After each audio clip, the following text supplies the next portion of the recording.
টালিপাড়ায় হঠাৎই ছড়িয়ে পড়ে এক গুঞ্জন। তাহলে কি নতুন কোনো সিদ্ধান্ত নিতে চলেছেন প্রসেনজিৎ চট্টোপাধ্যায়? সোশ্যাল মিডিয়ায় দেয়া একটি পোস্ট ঘিরে মুহূর্তেই বদলে যায় আলোচনার মোড়। কিন্তু আসল সত্যিটা কি? কেনই বা এমন বার্তা দিলেন তিনি? তার বক্তব্য ঘিরে কৌতূহল এখন তুঙ্গে। সামনে কি নতুন কিছু আসছে? দর্শকরা এখন অপেক্ষায় পরবর্তী স্পষ্টতার।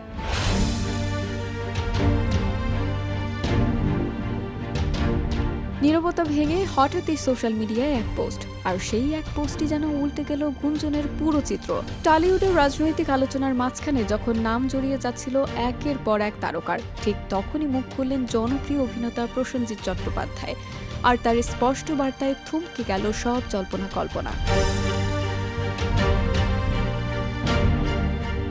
পশ্চিমবঙ্গের সাম্প্রতিক বিধানসভা নির্বাচনের ফল প্রকাশের পর টালিপাড়ায় বাতাসও যেন রাজনৈতিক রঙে ভারী হয়ে ওঠে। কারো জয়োচ্ছ্বাস, কারো হতাশা, সব মিলিয়ে উত্তেজনা ছড়িয়ে পড়ে বিনোদন জগৎ জুড়ে।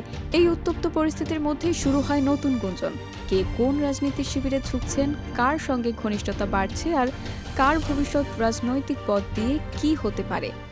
এর মধ্যেই উঠে আসে প্রসেনজিতের নাম, যা মুহূর্তেই আলোচনার কেন্দ্রবিন্দু হয়ে দাঁড়ায়। গুঞ্জনের সূত্রপাত মূলত কয়েকটি ঘটনার পর। পদ্মশ্রী সম্মান পাওয়ার পর বিজেপি নেতা সুকান্ত মজুমদারের সৌজন্য সাক্ষাৎ এবং এরপর রুদ্রনীল ঘোষের জয় উপলক্ষে টালিপাড়ায় কয়েকজন তারকার সঙ্গে কথোপকথনের দাবি। সব মিলিয়ে সামাজিক মাধ্যমে তৈরি হচ্ছে এক রাজনৈতিক জল্পনা।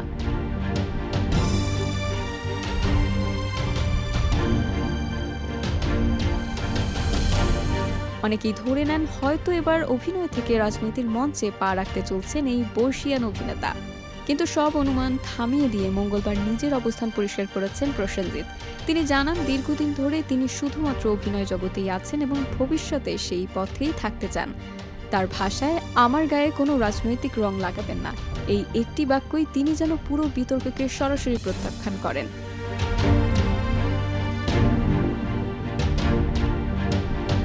তিনি আরও পরিষ্কার করেন, ব্যক্তিগত সম্পর্ককে ভুলভাবে ব্যাখ্যা করা হচ্ছে। রুদ্রনীল ঘোষের সঙ্গে ফোন আলাপ প্রসঙ্গে তিনি জানান, এটি শুধুই সৌজন্য এবং বড় ভাই হিসেবে আশীর্বাদের সম্পর্ক, এর সঙ্গে রাজনৈতিক কোনো যোগ নেই। একজন শিল্পীর ব্যক্তিগত সম্পর্ককে রাজনৈতিক রূপ দেওয়া অযথা বিভ্রান্তি তৈরি করা হয়েছে বলে তিনি ইঙ্গিত দেন।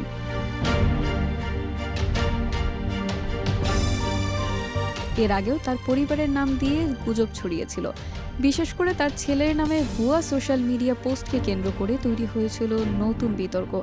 তখনও প্রসেনজিৎ স্পষ্ট করেছিলেন সেগুলো সম্পূর্ণ ভুয়া এবং উদ্দেশ্য প্রণীত। তিনি বারবারই বলে এসেছেন, ব্যক্তিগত জীবন ও শিল্পী জীবনের সীমারেখা আলাদা রাখা জরুরি।